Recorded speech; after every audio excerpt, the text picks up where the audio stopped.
especially when he surprises himself and he hits that ball. And you say, that's my boy. You ain't sitting in jail. You're sitting in the stands. You're going to miss that. Or for that matter, your mom, when you come home on Sunday, after being out all night long, you know, you don't go out until 1 o'clock, come in at sunrise, and you know she got a roast in the oven. And you say to yourself, man, this smell like mama house. You ain't gonna smell that no more. That ain't there. Every time you think that you're somehow or another on top of this game, you want to think about what I just said and what you're missing. And then there's those moments when you're driving home on the beach, and you're thinking to yourself, man, it's cold as hell out here. I can't wait to get home, to these warm covers and this sweet little thing. It smells good in here too. Man, what is that she wearing? I'm a lucky dog. I'm a lucky dog. That's what you miss. That's what you give up when such time you think that you got the game figured out and you go back to jail. And you go there and you smell that sour jumpsuit smell. You know, the kind that when you're with your roommates and they hadn't washed in a long time, you don't change your underwear much. Then, of course, there's the passing gas, and then, of course, there's the funk that you can't get away from because you're on lockdown and the toilet is sitting right there by your bed and you got the lower bunk. It's that certain sour kind of Parmesan puke smell that's just always hovering right there. Then there's the slamming of the doors. And there's the folks who look at you sideways. And the guy who gets up and watches cartoons all day long. And no place, nothing private to go to. Ain't not a damn thing to look at but another hard leg like you, ashy, bad breath, trying to explain to you what he did wrong and what we could do when we get out of him. It's about time, young blood, someone looked you in the eye and said exactly what I'm saying to you. When you go to jail, you ain't going on no damn vacation. You getting back on the plantation. And yes, I want you to know the 13th Amendment does say emphatically that slavery is abolished with the exception of those who are in prison. Which means, and I don't have to tell you that, what you eat, when you sleep, where you go, or where you are not going is determined by your master. So when such time you think that somehow or another you don't want to get an 8 to 5 or you don't want to flip burgers, you need to ask yourself something. You want to go get locked down and miss all that? I don't know how any man would volunteer for that kind of desire. I don't know how any man would even think to himself, with all that you're facing. It's hard enough for an innocent man to keep from going to jail, especially an African American, a black man, in quotes. Rip Daniels would just assume, listen to me, there are folks who would just assume do a chunked up charge against yours truly. What makes you think you're that great? Wesley Snipes was locked up. Richard Pryor was locked up. You think Colin Kaepernick can't be locked up?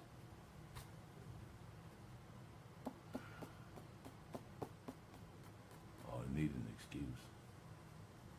It's unfortunate that you give the very system that you hate an excuse by doing something stupid, by thinking that somehow or another you got it figured out, by falling for your own lie. So, Mom, I can't get it any better than that. I'm saying it out of love because I get those calls. I get those letters. I get those individuals who are calling me, explaining to me what injustice is and how these were trumped up charges and how, although you did it, I did it, Rip, but they didn't do me right. I got you. And I'll fight that fight with you. You know I will. And yeah, I'm going to kind of come up with a lawyer and in some cases even help pay for it. But I'm a little bit sick and tired of your thinking that somehow or another you're the big guy, you're the man. That you're doing what is the productive thing. That somehow or another you got the game all figured out. And there's somehow another old schoolers like me, you call me. We're not the senior class. We invented it. We figured it out. And if just maybe you'll do a little bit of homework, you will figure out what we figured out, and that is the game was here before you started. When Cain took Abel, that's when the thug game began. I'm just saying, simply saying. And it's about time that you show some kind of appreciation for those that love you. You don't pimp the people that love you. Be a man. You get up on that wagon and think that somehow or another you can drive and you fall off, don't go crying about it. Get your behind up. Deal with it yourself. So I don't know what else to say to that. And hopefully, if by chance he's listening and they're listening, they're in jails throughout these United States, but particularly here in Mississippi, you will hear this.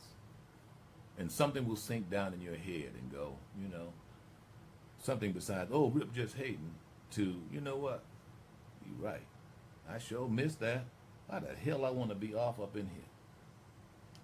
What am my old lady doing? Man, I could be with her right now. And then there's another thing. What fool wants to go out to the club and go home with the police? Does that somehow or another, is that become fashionable to be jacked up on the side of the wall or have your head down in the dirt with sand on your forehead? You know, to be seen in some kind of lewd and lascivious way and having some complete stranger fill on your butt?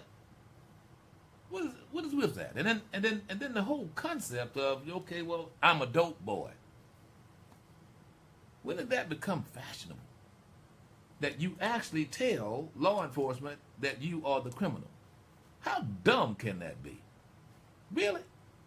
If you learn nothing else, you would think that someone would learn, you know what?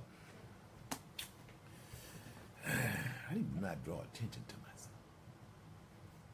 I'm not condoning the activity. I'm challenging the ignorance of some people to do it. You ain't no, you're not a dope boy. You're not a dope boy. I want to be a boy anyway. But you're not a dope boy when you're getting caught.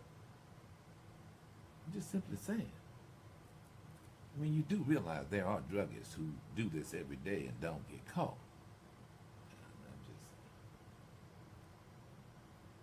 So, Mom, I don't know what to tell you.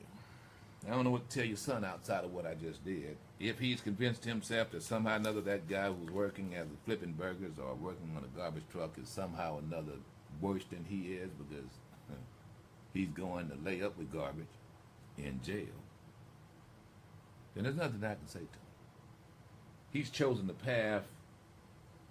He's chosen the path of least resistance. Really. He's just decided that somehow or another it's easiest for me. That's what he's doing. You want something? You want to do a challenge? I'll tell you what you do. You'd be like any one of these truck drivers that pass here every day. I see them, concrete trucks. But every day they can go home to your woman sometime while you locked up. Every time you turn around, they ain't got to worry about their money. They ain't got to re-up. And I do mean they ain't got to re-up. They ain't got to flip this, turn that. Most of them have already been through that and figured it out already. He's 28 years old. He ain't your boy no more, mother. And I know you're listening. You got to give him up. You can't save him. This whole concept that somehow or another, you know, I'm going to help him. I'm going to save him. Who you saving him from? Himself? Every time he looks in the mirror and looks at his bling bling, he tells himself that, okay, he is the man. Well, sadly, however, he's not looking at that picture when he's in jail. I don't even know if they have mirrors in there. Probably don't. If they did, he'd slit his wrist. Not that I'm suggesting that, by the way. So, Mom, you need to let that go. And I would say that to any mom. I would say that to any dad. You know? Make your own bed, you lay in it. Because obviously, Mom, all this time you've been bailing him out, and all this time you've been offering that support. He's been pimping you. You've been his prostitute. You've been the woman who has been providing him, enabling him with the ability to be the thug that he is, as he's laying up in your house eating your cornflakes. I also blame my generation too. We've not insisted that some of those individuals, young bloods, be men. We don't go to the barber shop and say, man, what you doing? I know some barbers do, I know that. But we've not been as verbal. You know, we've accommodated that. You know, just because someone comes in and buys some haircuts for everybody in the house, we'll just go, okay, yeah, you all right, J-Bo, my man. Knowing that it's only a matter of time before J-Bo gets locked up. Better be king for a day. Man, I balled that day, didn't I? Yeah. Now I'm sitting here in someone else's jumpsuit, smelling like it, all sour. Man, those were the days. If I knew then what I know now. Been there, done that. They used to call Harrison County Jail Hobbs Hilton Hotel for a very good reason. They were swinging doors. Well, swinging doors, so to speak. They only swung one way. So, I know we've got a lot more fish to fry. And I don't need anybody calling me, telling me, you know, Donald John needs to be the one to go to jail. You're right. Well, guess what?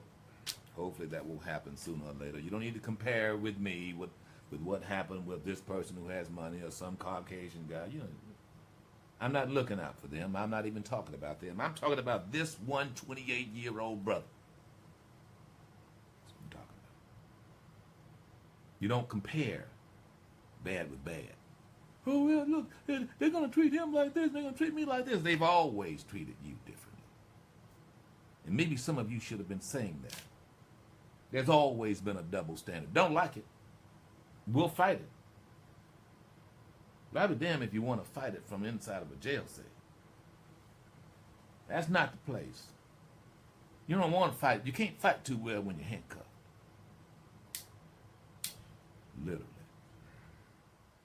Got that enough. All right. You didn't expect that, did you? I know. Yeah, well, I'm only hopeful that it